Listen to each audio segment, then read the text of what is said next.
अच्छा लगता है। और मनीष सर, मेरी आवाज आ रही है? यस, बिल्कुल क्लियर आ रही। Okay okay, thank you sir. तो बहुत अच्छा लगता है। और इस जूम ने हमें कितनी एक दूसरे के पास कर दिया, ये पता भी नहीं चल रहा है। क्या कई लोग ऐसे बाहर मिलते हैं, अभी वेस्ट में भी कई लोग मुझे मिले, तो उन्होंने मुझे एड्रेस किया, जैसे मैम कैसे हो, तो मैंने कहा मुलाकात तो नहीं हुई हमारी पहले, तो उन्होंने कहा जूम पे हमने देखा। तो मुझे बहुत अच्छा लगा कि क्या जरिया दिया है, कि इस टेक्नोलॉजी को भी सैल्यूट है कि इतने सारे शहरों के लोग हम एक साथ मिल रहे हैं, एक प्लेटफॉर्म पे मिल रहे हैं। देखिए मुंबई से कई लोग आ रहे हैं, अमृतसर से आ रहे हैं। Thank you leaders, thank you so much. तो चलिए, टाइम हो गया है हमारी डेली डोज का, तो आज हम बात करते हैं। मैं आप पहले अपना परिचय दे दूं। नाम मेरा जस्सी है, बॉर्न ब्रॉट अप मैं दिल्ली से हूँ। कुछ लोग नए होंगे जो मुझे पहली बार सुन रहे होंगे, कुछ परिचित होंगे।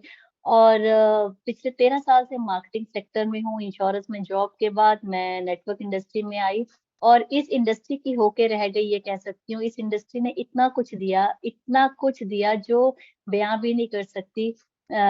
और फिर वेस्टीज में आके तो कहने ही क्या। आज मेरा हाईएस्ट चेक 2 लाख प्लस का है, और एक अच्छी रेगुलर इनकम आ रही है। फॉरेन कंट्रीज घूम रही हूँ, फिर से थाईलैंड अचीव हो गया है। तो मतलब मजा आ रहा है। ऐसी लाइफ तो मेरा ख्याल से किसी भी हाउस वाइफ ने, या किसी भी वर्किंग लेडी ने, या किसी भी लोगों ने ऐसे आसानी से नहीं सोची होती है कि ये लाइफ ऐसे आसानी से मिल जाती है। तो बहुत अच्छा लगता है कि जब आप ना एक एनर्जी में रहते हो। लोग कई बार पूछते हैं मैम आप इतने खुश कैसे रहते हो, तो मैंने कहा ये इंडस्ट्री की देन है। क्यों? क्योंकि ये इंडस्ट्री सिर्फ पैसा नहीं देती ना, मान सम्मान देती है, इज्जत सत्कार देती है, आपको रिस्पेक्ट देती है। आप कहीं जाते हो, आपको लोग पूछते हैं, एक वैल्यू एड ऑन करती है। आप खुश रहते हो, आप मुस्कुराते रहते हो। तो मैं तो कहती हूँ ये टॉनिक है, ये इंडस्ट्री। तो माय डियर फ्रेंड्स, हम लोग बात कर रहे हैं, कई दिनों से बातें कर रही हैं, और थैंक्स है हरीश सर, पवन सर को, जो इतना अच्छा सिस्टम हमें डेवलप करके दिया इन्होंने सुबह का। इससे एनर्जी भी आती है, और ऐसे भी लगता है कि सुबह हो गई, चलो उठो, बस जल्दी से फटाफट रेडी होके बैठ जाए सेशन के लिए। तो आज हम बात करेंगे कुछ इस टॉपिक की, जैसे हम कई दिनों से बात कर रहे हैं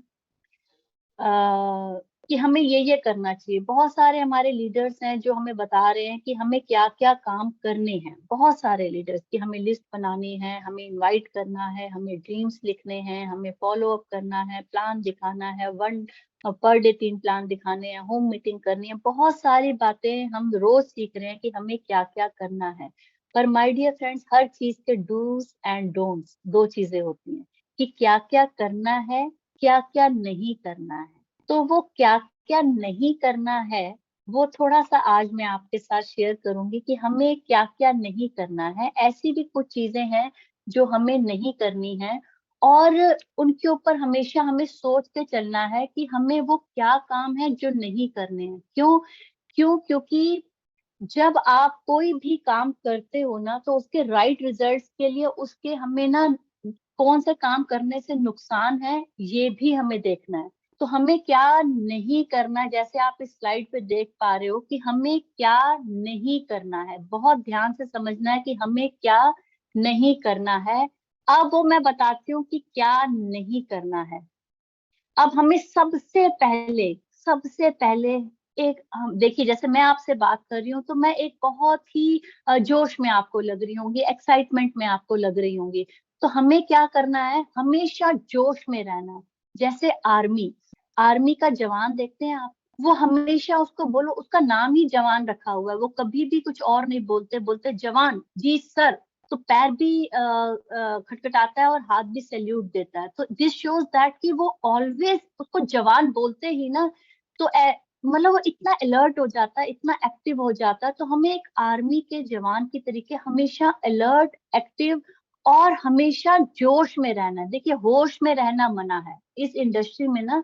बड़ा अच्छा लग रहा होगा आपको सुन के, ये क्या मैं बोल रही हूँ कि होश में रहना मना है, हमेशा जोश में रहना है, मतलब ऑलवेज एनर्जी। क्या होता है, कुछ लोग बिजनेस जब स्टार्ट करते हैं तो उनको क्या लगता है कि ना, हम बहुत कुछ कर लेंगे। क्यों? उन्होंने बहुत अच्छी सी मीटिंग सुनी, उन्होंने कोई सेमिनार देखा, उन्होंने किसी लीडर को सुना, तो उनके अंदर ऐसा जोश आता है कि वो बोलते हैं तेरा भाई करके दिखाएगा।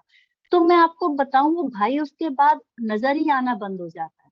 तो ये मैं आपको बताऊं, ये एक दिन के जोश का या 2 दिन के जोश का बिजनेस नहीं है। अगर आपको बिजनेस के राइट इफेक्ट देने हैं तो आपको हमेशा जोश में रहना है, हमेशा। ताकि जो व्यक्ति आपसे मिले, देखिए स्टार्टिंग में पैसा तो ऐसा आएगा नहीं कि आप पहले महीने अपना 20,000 का चेक दिखा दोगे। तो क्या चीज आप किसी को ट्रांसफर कर सकते हो, दैट इज योर जोश। जब भी आप जोश में किसी से बात करते हो, आप किसी से एक्साइटमेंट में बात करते हो, तो सामने वाला बहुत प्रभावित होता है आपसे, वो आपसे इन्फ्लुएंस होता है बेसिकली। ना वो कंपनी को जानता है, ना वो प्रोडक्ट्स को जानता है, वो क्या जानता है कि आपको जानता है। और आपकी एक्साइटमेंट देख के वो इतना ऐसा हो रहा है कि यार इसके अंदर बड़ा चेंज आ गया, मतलब बात करने का तरीका ही चेंज हो गया। और मैं ये भी जानती हूँ कि बहुत जल्दी आप इसको एक्सेप्ट नहीं कर पाओगे, लेकिन आपको अपने दिमाग के अंदर इसको रखना ही पड़ेगा कि if we want good results in the business, we have to become very excited. बात में जोश, ये नहीं एक्साइटमेंट में कुछ भी बोले जा रहे हैं, होश और जोश दोनों का कॉम्बिनेशन रखना है, एक अच्छा सा दिखना है। और जोश में ये नहीं रहना कि हाँ 4 ज्वाइनिंग्स लग गई तो हम बहुत जोश में हैं, सीसीएन अचीव हो गया तो हम बहुत जोश में हैं, अगले महीने पे किसी ने नहीं किया तो हमारे जोश भी गए और हमारे होश भी गए। तो ऐसा जोश में नहीं होना, ऑलवेज एक्साइटमेंट। क्यों? क्योंकि आपने एक बात समझ लेनी है कि ये इंडस्ट्री एक दिन की नहीं है। ये इंडस्ट्री, जो भी अचीवर है वो 1 महीने या 2 महीने में नहीं हुए, उनको भी कई सालों लगे हैं। आज हरीश जी या पवन जी या मनीष जी, जितने भी बड़े लीडर्स के नाम लूं, तो ये बहुत टाइम लगा के यहाँ तक पहुंचे हैं। किसी के पास भी पहले महीने में कोई बहुत बड़ा अचीवमेंट ऐसा हम नहीं सोच सकते, लेकिन हाँ हमने ये समझ लिया, जैसे हमें पढ़ाई लिखाई करने के 15-20 साल के बाद एक जॉब स्टार्ट होती है 20, 25, 30, 40 से, यहाँ पर हमें साल, 2 साल, 3 साल लगाने के बाद हमारी इनकम स्टार्ट होती है 50,000, 1 लाख से। तो बस इतनी सी बात को समझना है और जोश में रहना है। अब इसके बाद एक बहुत ही जरूरी चीज, कि जब हम जोश में रहते हैं ना, लेकिन फिर भी हमारे साथ एक चीज होती है कि हम वो चीज आप रिलेट करोगे जो मैं आपसे बात करूंगी, कि हम डर जाते हैं। जैसे मैंने कहा ना, आज बिजनेस बहुत अच्छा है, चलो ठीक है, लेकिन कल जरा सा भी बिजनेस डाउन हुआ ना, तो हम डर जाते हैं। और डर के लिए तो आप लोगों ने सुना है ना कि डर के आगे ही जीत है, या क्या सुना है, जो डर गया सो मर गया, या मन के हारे जीत है और मन के हारे हार। तो ये सब बातें हमें क्या बताती हैं कि डरना नहीं है, क्योंकि डर किसी चीज का समाधान नहीं है। अगर आपको सक्सेस लेनी है तो आपको डर को छोड़ना होगा। और मैं बताऊं, डर भी कई प्रकार के होते हैं। जैसे बच्चे होते हैं, बचपन होता है तो भूत से डर लगता है, डांट ना पड़ जाए मम्मी पापा से डर लगता है, ये चीज टूट गई डर लगता है, चोरी हो गई डर लगता है, हम हार ना जाएं डर लगता है, कंपटीशन में पार्टिसिपेट करें हमारे हाथ पैर हिलने लगते हैं, माइक पकड़ते हैं जब हम पहली बार, ये भी एक डर होता है। मौत का भी एक डर होता है। और सो मच सो अंग्रेजी का भी एक डर होता है, अरे भैया ये कहीं अंग्रेजी में ना हमसे शुरू हो जाए, ये भी डर होता है। तो डर तो कई तरह के होते हैं, और उस डर से हमें पार पाना है।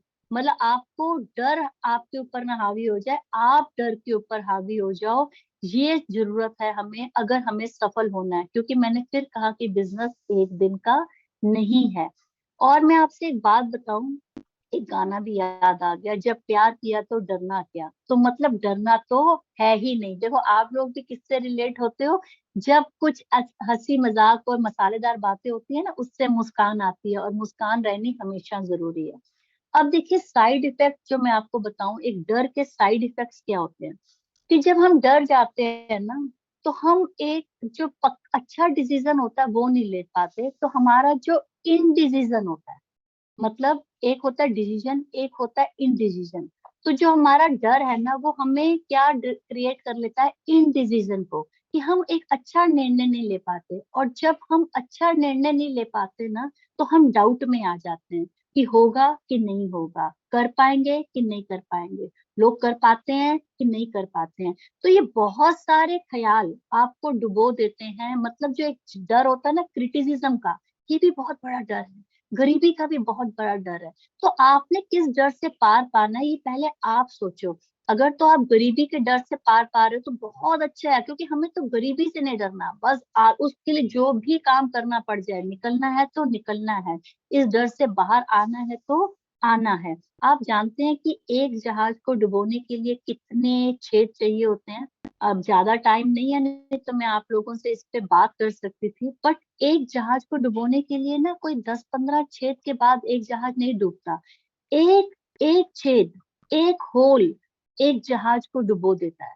तो हमारा जो इतने सारे प्लस पॉइंट है कि हमारी पर्सनालिटी अच्छी है, हम कभी कभी जोश और कभी कभी होश में भी रहते हैं, हम प्लान भी दिखाते हैं, लेकिन जो अंदर से एक डर होता है। मैं आपको बताऊं एक बड़े मजे की बात करते करते ध्यान आ गया कि एक व्यक्ति ना मुझे अभी कहीं मिला, तो उसने कहा अरे मैम ये कंपनी ना, मतलब मैंने कहा अच्छा तुमने अपने सारे बहन भाई ज्वाइन करा लिए? तो कहता है नहीं नहीं वो ना अभी पता नहीं। मैं कहा देखा, खुद आप डर में हो और आप दूसरों को ज्वाइन करा रहे हो, घर वालों को नहीं। और यहाँ आप देख रहे हो कि हम लोग अपनी जनरेशन को लेके आ रहे हैं। अभी 3-4 दिन पहले मनीष सर ने अपनी बेटी के साथ अपनी पिक डाली कि नेक्स्ट जनरेशन बिजनेस भी है ये। आप समझ रहे हो कि हम कितनी बड़ी इंडस्ट्री के अंदर हैं, कितनी बड़ी इंडस्ट्री के साथ कितनी बड़ी कंपनी के अंदर हैं। तो ये बातें जो है ना, ये है ओरिजिनल चीज जिसमें हम डरते नहीं हैं। अदरवाइज हम हमेशा डरेंगे। तो हमें क्या करना है, ऐसे काम करने हैं जिसमें ना हमें डर लगे, ना ही हमें डर के साथ इस बिजनेस को करना है। ठीक है, तो आगे हम बात करते हैं कि देखो, कोई भी एक चीज आपके ना दिमाग को खत्म कर सकती है। कोई भी एक चीज आपके दिमाग को क्या कहते हैं ना, र्यूंड कर सकती है, बेकार कर सकती है। अब क्या है, इसके बाद आप देखोगे कि क्या लिखा है, अटकना मना है। जैसे मैंने आपसे कहा ना डरना मना है, अब मैं आपसे कह रही हूँ अटकना मना है। अटकना क्या होता है? कई लोग ना बहुत छोटी छोटी बातों पे अटक जाते हैं, बहुत छोटी छोटी बातें। आपको भी हंसी आएगी और आपके भी ग्रुप में ऐसे लोग होंगे, वो लोग नए भी होते हैं पुराने भी होते हैं। कई नए लोग ना जैसे 4 दिन काम नहीं चले हैं ना, इसी पे अटक जाएंगे कि अरे मेरी फ्रेंड ना दूसरा वाला बता रही है, इस पे अटक गए। 4 लोगों ने मना कर दिया, इस पे अटक गए। अपलाइन ने मेरा नाम नहीं लिया, इस पे अटक गए। जीएमडब्ल्यू में अपलाइन अपनी कार में मेरे को लेके नहीं गया, इस पे अटक गए। मुझको बुके नहीं मिला, इस पे अटक गए। अपलाइन ने हमसे पूछा ही नहीं, 3 दिन से कभी पूछा ही नहीं कि हमारा क्या हाल है, इस पे अटक गए। तो हमें अटकना नहीं है, बिल्कुल अपने दिमाग को क्लियर कर लो कि हमें अटकना नहीं है, क्योंकि अगर हम अटक गए ना तो फिर हम ना भटक जाएंगे। तो इसलिए हमें अटकना नहीं है। क्यों? क्योंकि अगर हम अटके नहीं ना तो आप समझ लो कि जीत हमारी होगी। मैंने आपसे कहा ना कि आप भटक जाएंगे, तो इसलिए भटकना मना है, अटकना मना है, भटकना मना है। अब भटकना भी कैसे कैसे होता है कि देखो, अभी क्या होता है ना, जैसे हम बिजनेस कर रहे हैं, ठीक है, और तुरंत ही हमें क्या लग जाएगा कि जैसे 1 महीना हो गया, 2 महीना हो गया, हो सकता है हमारा 10,000 का चेक आ गया, हो सकता है हमारा 20,000 का आ गया, हो सकता है 1 लाख का भी आ गया। मुझे हरीश सर की ये बात बहुत अच्छी लगी कि उन्होंने कहा कि किसी भी ड्राइवर का एक्सीडेंट हो सकता है, जो 20 साल से चला रहा है, जो 50 साल से चला रहा है, और जो 2 महीने से चला रहा है गाड़ी, किसी का भी एक्सीडेंट हो सकता है अगर उसने लापरवाही बरती। तो ऐसे उन्होंने कहा कि 10,000 वाला भी भटक सकता है, 20,000 वाला भी, 1 लाख वाला भी, 5 लाख वाला भी भटक सकता है। तो भटकना तो कोई भी भटक सकता है, जिसको लालच आ गया, या जो ओवर लाइबिलिटीज में आ गया, या कुछ भी कह सकते हैं, या समय का फेर आ गया, या उसके ऊपर 7.5 शुरू हो गई। तो अब हम क्या कर सकते हैं? अगर 7.5 शुरू होगी, उसने दूसरी कंपनी ज्वाइन कर ली, शनि का प्रकोप अगर किसी पे आ गया, तो हम और आप भी कुछ नहीं कर सकते ना। तो भटकना नहीं है, कोई कुछ भी दिखाए। आपको पता है कि ये इंडस्ट्री ताकतवर है, आपको पता है कि वेस्टीज एक बहुत बड़ा प्लेटफॉर्म है, लाखों लोगों की जिंदगियां बदल चुकी है। तो ऐसी इंडस्ट्री में हमारा भविष्य उज्जवल है। आज हम पुराने कई लोगों को देखें तो हमें दिख रहा है कि हस्बैंड की डेथ हो गई, उसके बाद भी पैसा आ रहा है। आज आप देखिए, कल एक मैसेज आया ग्रुप में कि भूप सर की आवाज में था कि जिन लोगों के कुछ कुछ टीवी रह गए हैं, किसी का 100, किसी का 150, किसी का 50, जैसे क्या होता है ना, सर्वर नहीं चल रहा होता, कैलकुलेशन में कुछ गलती लग गई, तो कंपनी उनको फोन कर रही है कि आप आइए और आप जो आपने बिलिंग करा रखी है, उस बिलिंग को आप क्या करिए कि इन्फो पे मेल करिए ताकि आपने ये बिलिंग कराई है वो बैकडेट में चली जाए। सोचिए महीने खत्म हो गए, इस महीने पिछले महीना तो 9 तारीख तक बैकडेट चला, सिर्फ इसलिए कि लोगों को दिक्कत ना हो। किसी का 100, कितना आसान था कंपनी के लिए करना कि एक व्यक्ति ने समझ लीजिए 2 लाख का काम कर लिया और कंपनी ने धीरे से कह दिया भी हमारी गलती थोड़ी ना, आपका 200 का बिजनेस रह गया था। तो क्या वो कंपनी क्या सोच रही है, 2 लाख का काम कर सकता है, क्या वो 2 या 3 हजार का काम छोड़ेगा? वो नहीं छोड़ेगा, गलती से छूट गया, गलती से छूट गया है। और उसकी कैलकुलेशन वो नहीं कर पाया। तो ये बहुत सारी चीजें होती हैं, आप कंपनी को सैल्यूट करने का दिल करता है कि क्या सोचती है। नई जगहों पे आपको प्रलोभन तो मिलता है, कहते हैं ना दूसरे की थाली का बैंगन गोल नजर आता है, दूसरे की थाली का लड्डू ज्यादा बड़ा नजर आता है, बहुत सारी बातें हैं, वो यही बातें हैं, अपने पे इम्प्लीमेंट करना है कि वो लग रही हैं, लेकिन ऐसी चीजें आपको मिलेंगी नहीं, ऐसी कंपनी, ऐसी मैनेजमेंट आपको मिलेगी नहीं जो आपको हर समय आपके वेलफेयर के लिए खड़ी है।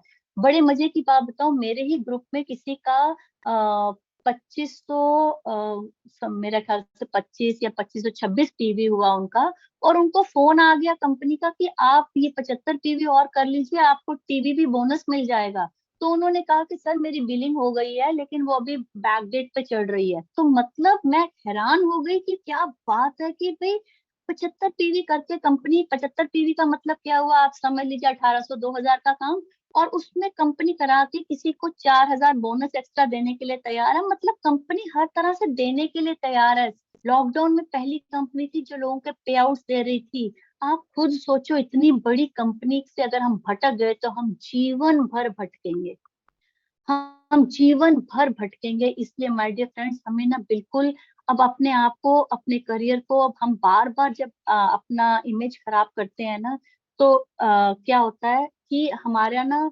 फेस वैल्यू भी खराब होती है, और हमारा लोग लोग भी ना मजाक उड़ाते हैं। और अब हमें किसी का ना मजाक नहीं बनना। अब हमें क्या करना है, अब हमें क्या करना है, अब हमें सिर्फ इस कंपनी के अंदर दिल जान लगा के बार बार नहीं, इधर उधर आ गए, इधर ये किस्मत थी हमारी कि आ गए इधर, हमसे पूछो या 2-4 बार जो इधर उधर गिरने के बाद हम एक जगह पे पहुंचे हैं। तो इसलिए आप इतनी अच्छी इंडस्ट्री में आए हो, जिनका ये फर्स्ट कंपनी है वो बहुत लकी है, अपनी पीठ थपथपाओ कि आप बहुत लकी हो।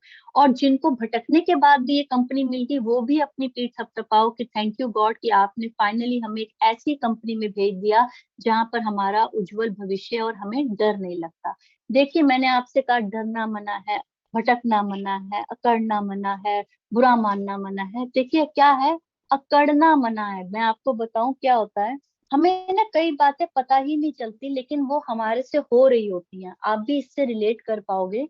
क्या होता है, कभी कभी हमें लगता है जैसे मैं ही ना अपलाइन की बहुत बड़ी लेग हूँ, अरे सारा बिजनेस तो मेरा ही है, मुश्किल से तो ये साइड वॉल्यूम करते हैं, बाकी तो सारा बिजनेस मेरा है। मैं मानती हूँ ये बात सही होगी, लेकिन इस बात की अकड़ किस लिए? हमारे नीचे भी तो कोई ना कोई ग्रुप ऐसा बड़ा होगा जिसके कारण आज हमारा पीवी इतना है। तो ये अकड़ना नहीं है, मैं अपलाइन की एलओबी लेग हूँ इसलिए अकड़ गए। अकड़ना तो सिर्फ मुर्दे की निशानी है। तो मुझे लगता है कि हम सब जिंदा हैं और जिंदा रहने की प्रवृत्ति में ही रहेंगे, इसलिए हमें कभी अकड़ना नहीं है। और जो व्यक्ति इस एटीट्यूड पे आता है ना माय डियर फ्रेंड्स, मैं आपको सच बता दूं, वो बहुत जल्दी ना मैं आपको बताऊं ना, उसको लोग पसंद करते हैं ना उसको टीम पसंद करती है, क्योंकि उसके अंदर एक बदबू आने लग जाती है घमंड की। तो घमंड तो नाश का जरिया है। तो हमें कभी घमंड नहीं करना, हमेशा ऊपर वाले का शुक्र करना है कि हमें इतनी अच्छी टीम मिली है, इतने प्यारे अप्लायंस मिले हैं, इतनी अच्छी डाउनलाइन मिली है। उनको भी प्यार करना है और उनसे भी प्यार लेना है। फाइन। एक छोटी सी स्टोरी याद आ गई मुझे, क्योंकि स्टोरीज ना बाली जी हमेशा कहते हैं कि ये बिजनेस कहानियों का बिजनेस है, ये बिजनेस लोगों को बताने का बिजनेस है, और कहानियां हमेशा हमें याद रहती हैं। एक आदमी था, उसको अपनी इंटेलिजेंसी पे ना बहुत घमंड हो गया। उसको लगा मैं तो बहुत बड़ा, बहुत बड़ा, बहुत दिमागदार बंदा हूँ, मुझे सब कुछ आता है, मैं बहुत कंट्रोलिंग पावर्स आ गई हैं, मैंने बहुत पढ़ाई लिखाई करी, मैंने बहुत शिक्षा दीक्षा ली, मैंने बहुत यंत्र तंत्र करे और मैं बहुत एक्सपर्ट बन गया हूँ। तो एक दिन वो एक चट्टान पे चढ़ गया और ना ऐसे पूछने लगा कि भगवान, भगवान मेरी बात का जवाब दो। तो कई होता है ना, कई बहुत साधना कर लेते हैं, इसको एक स्टोरी समझकर समझने की चेष्टा करना। ठीक। उसने कहा कि भगवान आप मुझे एक बात बताओ कि आपके लिए करोड़ों साल कितने साल के बराबर हैं। तो आप तो जानते हैं भगवान ने मुस्कुराते हुए क्या कहा। उन्होंने कहा कि 1 मिनट। तो आदमी ने कहा कि आपके लिए करोड़ों साल का मतलब 1 मिनट है। तो ईश्वर ने कहा हाँ। तो उन्होंने कहा अच्छा आपके लिए करोड़ों रुपए का क्या मतलब है। तो आपके लिए करोड़ों रुपए कितने पैसों के बराबर है। तो भगवान ने कहा 1 रुपए। तो उसने कहा अरे आपके लिए करोड़ों साल 1 मिनट के बराबर है, करोड़ों रुपया 1 रुपए के बराबर है। तो इंसान तो आप समझते हैं बहुत चालाक होता है। उसने कहा कि ठीक है आप मुझे 1 रुपया दे दीजिए। तो फिर ईश्वर ने कहा बस 1 मिनट रुक जाइए। तो आप समझे कि ईश्वर का 1 मिनट कितना, कितने करोड़ों वर्ष 1 मिनट के बराबर थे। तो यानी कि हमें कभी भी ना अपने आप को इतना समझदार नहीं समझना चाहिए कि अगले वाला हमें मूर्ख, मतलब हम उसको मूर्ख समझ रहे हैं और अपने आप को बहुत इंटेलिजेंट समझ रहे हैं। ऐसी कई बार हम ऐसी बातें ना अपने अपलाइन के साथ भी ना कर जाते हैं। तो अपलाइन के साथ भी आपको अपना इन सब बातों से ना बिल्कुल ऐसे नहीं करना, बहुत ही डिसेंट बिहेवियर रखना है। क्यों आप देख पा रहे हैं क्या लिखा है, विन। विन का मतलब व्हाट्स इम्पोर्टेंट नाउ, कि अब क्या जरूरी है। मतलब हमने देख लिया कि अटकना नहीं है, भटकना नहीं है, डरना नहीं है, अकड़ना नहीं है, ये हमने समझ लिया।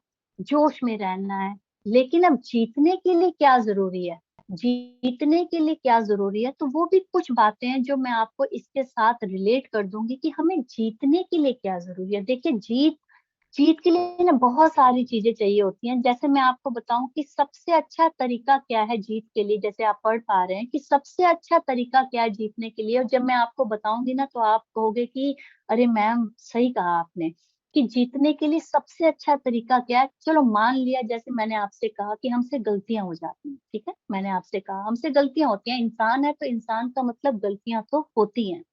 पर असली बात क्या है, जल्दी से गलती मान लो। होता क्या है, हम लोग ना बहुत देर तक ना एक बहस में पड़े रहते हैं, और मालूम हमें भी अंदर से पड़ गया कि हमसे गलती हुई है, बट हम उस गलती को एक्सेप्ट नहीं करते। ये हमारी सबसे बड़ी भूल है। बहुत सारी सी ना उसी बात के इर्द गिर्द दलीलें देते हैं। आप कभी भी किसी भी रिलेशन में देख लो, किसी भी रिलेशन में देख लो, ये आपको दिखेगा कि गलती हुई। मैं एग्जाम्पल देती हूँ, जैसे डे टू डे एग्जाम्पल ले लीजिए कि मैंने खाना बनाया, खाने में हो सकता है नमक ज्यादा डल गया, तो या कम डल गया, कुछ भी ले लीजिए, और हस्बैंड या बच्चे कह रहे हैं कि आज खाने में नमक कम है। तो मैं ये नहीं मान रही कि खाने में नमक कम है, मैंने क्या कह दिया, अरे नहीं कम ही होना चाहिए, हम लोग बहुत ज्यादा नमक खाने लग गए हैं। वो एक्चुअली क्या, देखो मैं जान गई हूँ क्या फीका लगे, लेकिन मैं अब उसको क्या कर रही हूँ, अरे कह दूं हाँ यार, आज गलती से मुझे लग रहा है नमक ना थोड़ा कम हो गया, रुको मैं थोड़ा और डाल देती हूँ। This is the simplest way to solve your problem. तो हमें गलती को मान लेना है। मैं एकदम ये आपसे बातें कह रही हूँ जो हमारे साथ रोज होती हैं, ऐसा नहीं है कि आप इस बात को रिलेट नहीं कर रहे, आपको भी मालूम है कि ये बातें हमारे साथ रोज होती हैं।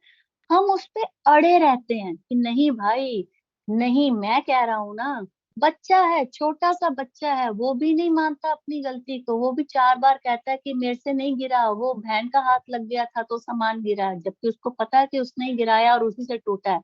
हम अड़े रहते हैं, हमें अटकना नहीं है। मैंने बार बार कहा ना कि हमें अटकना नहीं है। एक्सेप्ट करके वो बात उतनी ही जल्दी खत्म हो जाती है अगर हमने वो बात एक्सेप्ट कर ली। दूसरी बात, हमसे कोई भी गलती हुई ना तो उसको सीख लेना है।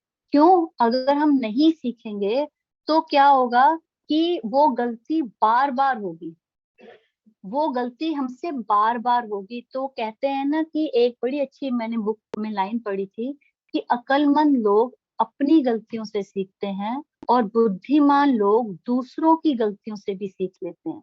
तो हमें अक्लमंद भी बनना है और बुद्धिमान भी बनना है। अगर हमने देख लिया कि कोई गलती हमसे हो रही है, या समझ लीजिए एक एग्जाम्पल कि आप रोड पे जा रहे हैं और किसी ने कह दिया कि यहाँ पे ट्रैफिक बहुत है, यहाँ पे जाम लगा हुआ है। तो आप क्या कर रहे हो कि नहीं जी, अरे कहीं नहीं लगता जाम, आप फिर जा रहे हो, देख रहे हो कि हाँ अरे यार उसकी बात मान ली होती। तो कभी कभी आपको दूसरों की बात से भी सीख ले लेनी चाहिए, और अपने मतलब ये गलती हमसे दोबारा ना हो इसकी पूरी कोशिश करनी चाहिए, क्योंकि जब एक गलती एक बार होती है ना तो वो गलती लगती है, लेकिन जब वो गलती बार बार होती है तो डोंट रिपीट द मिस्टेक। अगर एक मिस्टेक बार बार होती है ना तो a mistake repeated more than once is decision.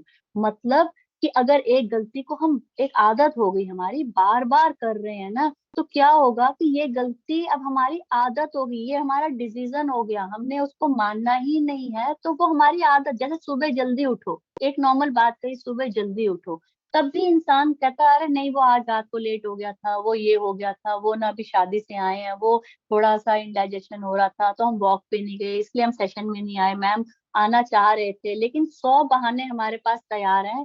क्यों? क्योंकि हमने गलती को एक्सेप्ट नहीं करना। अगर हम यही मान लें कि ये मेरी बहुत बड़ी गलती है कि मैं वाकई लेट हो जाता हूँ, तो ये मैं मान लूँ ना, तो मुझे अपनी वो गलती का एहसास होगा। ठीक, पहली बात क्या, फिर दूसरी बात क्या, कि neither make excuses nor put the blame on others. कि ना तो हम एक्सक्यूज बनाएं, ना दूसरों के ऊपर अपनी बात को डालें। आप देखिए ये बात सब में होती है, सब में होती है। अगर आप अभी आज भी सोचोगे ना तो आपको बहुत सारी बातें पूरे दिन की याद आ जाएंगी, यार मैम बिल्कुल सही कह रही थी, कि हम अपनी गलती को दूसरे पे थोपते हैं।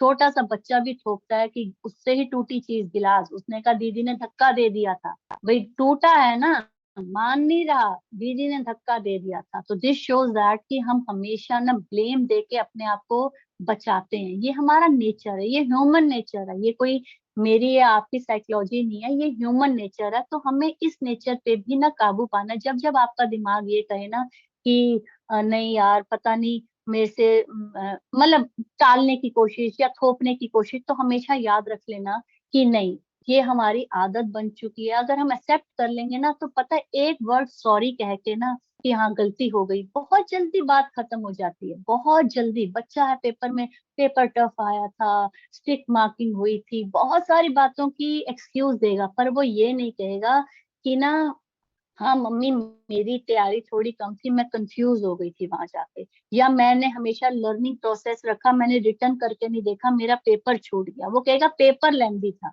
अरे पेपर तो सबके लिए लेंदी था, फिर भी 99 नंबर लाने वाले भी बच्चे हैं। बात यह है कि हमारी गलती है, हमने लिख के प्रैक्टिस नहीं करी। तो ये चीजें हमें माननी है। क्यों? क्योंकि देखिए अब बड़ी अच्छी सी एक फोटो आप देख पा रहे होंगे, श्री कृष्ण जी। श्री कृष्ण जी ने यीशुपाल की मदर से कहा था, उनकी माँ से कहा था कि मैं इसकी 100 गलतियां माफ कर दूंगा, लेकिन 100 गलतियों के बाद नहीं, मैं फिर इसका वध कर दूंगा। और शिशुपाल ने अपनी गलतियों से नहीं सीखा। जैसे मैं आपको बार बार कह रही हूँ कि हमें अपनी गलतियों से सीख लेना चाहिए। अगर हम लेट पहुंचते हैं तो सीख लें, अगर हम लेट उठते हैं तो सीख लें, अगर हम किसी पे ब्लेम डालते हैं, अगर मैं तो कंसिस्टेंसी कर लेता, अगर अपलाइन मुझे याद दिला देता, क्यों भाई अपलाइन का बिजनेस थोड़ी ना है, आपका बिजनेस भी तो है। तो ये सब गलतियां जो अगर हमने एक बार, मतलब आप सोचिए 100 गलतियां, कितनी गलतियां होती होंगी ना, 100 गलतियों की लिमिट दे दी। मतलब अगर आप देखिए, अगर हमें 2-3 बार चालान ना कटे ना हमारा, तो हमें आदत पड़ जाती है, कोई बात नहीं, हम वहां से कह के निकल जाते हैं, अरे मम्मी बीमार थी जल्दी में निकल आए, लाइसेंस नहीं लाए, वो ये हो गया, वो हो गया। एक बार अगर चालान कट जाता है ना तो उसके बाद याद आता है कि यार 5,000 का कटा या 500 का कटा, ठीक है। तो मत चालान कटने की नौबत आए। तो शिशुपाल की मौत हो गई, क्यों? क्योंकि उसने अपनी गलतियों से नहीं सीखा। तो माय डियर फ्रेंड्स, आज की जो बातें हमने करी, आई होप कि ये बातें आपको अच्छी लगी, और और आपने इन सब से सीखा, आपने इन सबको अपनी मैं चाहूंगी कि आप सब इन सब बातों से कुछ ना कुछ वैल्यू एड ऑन करें, और आपको भी अच्छा लगे, आज का दिन अच्छा लगे, आज का महीना अच्छा लगे, अपनी क्लोजिंग अच्छी लगे, क्लोजिंग के नजदीक हम पहुंच रहे हैं। तो मैं जरूर चाहूंगी कि छोटी छोटी बातें, देखिए सब कुछ का अगर कहूँ ना तो गीता ज्ञान में लिखा हुआ है, सब कुछ हमारी डेली बातों में लिखा हुआ है, सब कुछ हम डेली खुद ही करते हैं। हम अपने एक्टिवेटर खुद हैं, हमें कोई जरूरत नहीं है कि किसी से धक्का खा के चलें। तो अपनी गलतियों से सीखना है, गलतियों को मानना है, कभी किसी पे ब्लेम नहीं करना है, कहीं पे अटकना नहीं है, भटकना नहीं है। जब भी आपका मन ना भटके ना, मैं आपको एक इसका रेमेडी दे दूं। देखिए इंसान है, कभी भी मोटिवेट और डिमोटिवेट होता है, ये सबके साथ होता है, मेरे साथ भी होता है, आपके साथ भी होता होगा। इसके लिए आपको क्या करना है, इसके लिए आपको अपने एक्टिव अपलाइन से बात करनी है। I am not saying upline, I am saying active upline, जो आज इस इंडस्ट्री से पैसा कमा रहा है, जो इस इंडस्ट्री की ऊंच नीच को जानता है, क्योंकि उसके पास उसके बहुत सारे अनुभव होंगे कि भाई ये 2 दिन आई कंपनी क्या कर लेगी, भाई ये अभी तुम देखना कि पैकिंग में रोगे, अभी तुम देखना, जैसे हरीश जी बताते हैं कि आप अभी इतना रोगे ना कि रोज कहोगे कि पता है आपको, मैं एक बड़े मजे की बात बताऊं, लोग ना भटक कर फिर वापस वेस्टीज में आ जाते हैं, कई लोग 1 साल बाद, कई लोग 2 साल बाद। अब मैं किसी का नाम लूंगी तो बहुत बुरी बात है, लेकिन आपने भी कई नाम सुने होंगे जो भटकने के बाद फिर से आ गए वेस्टीज में। तो क्यों? क्योंकि वो फिर देखिए उन्होंने सेकंड एटीट्यूड पे काम किया कि मान लिया कि हमसे गलती हुई। मैं उनको उन श्रेणी में रखती हूँ कि मान लिया कि हमसे गलती हो गई, कि हमने ये गलत डिसीजन लिया था, ये हमसे गलती हो गई, तो ये अच्छी बात है कि एक्सेप्ट कर लिया। फिर वो ये नहीं कह रहे नहीं नहीं वो मुझे जबरदस्ती ले गया था, वो मेरा दिल तो नहीं था, लेकिन पता नहीं फिर भी मैंने चला गया, नहीं, एक्सेप्ट कर लिया, भाई मुझसे गलती हो गई थी, बहुत बड़ी गलती हो गई थी। अब पता चला छोटी कंपनी और बड़ी कंपनी में क्या फर्क होता है। तो ये सब बातें हैं, और इन्हीं से हमें सीखना है और कोशिश करनी है कि हमारा नाम ना हमारे घर वाले, हमारे बच्चे लेने में खुश हों, और ऐसा फील करें कि मेरी मम्मी जैसा बनना है, मेरे पापा जैसा बनना है। क्यों? क्योंकि ये इंडस्ट्री ना आपको इतना एटीट्यूड अच्छा कर देती है ना, आपका वो जो घमंड है, जो अकड़ना है, वो सब खत्म कर देती है, एकदम पानी जैसा आपको ना निर्मल कर देती है। मतलब मुझे तो बहुत मजा आ रहा है, ऐसा लग रहा है जैसे ना मैं पूरी 360 डिग्री से चेंज हो चुकी हूँ, ऐसा लग रहा है, और अभी भी लग रहा है 360 और है जो चेंज होना है। तो मैं सीख रही हूँ, कोशिश कर रही हूँ कि और अच्छा बनना है, क्योंकि अच्छे की तो कोई लिमिट ही नहीं है, ताकि लोग हमसे प्रभावित हो सकें, लोग हमसे खुश रहें।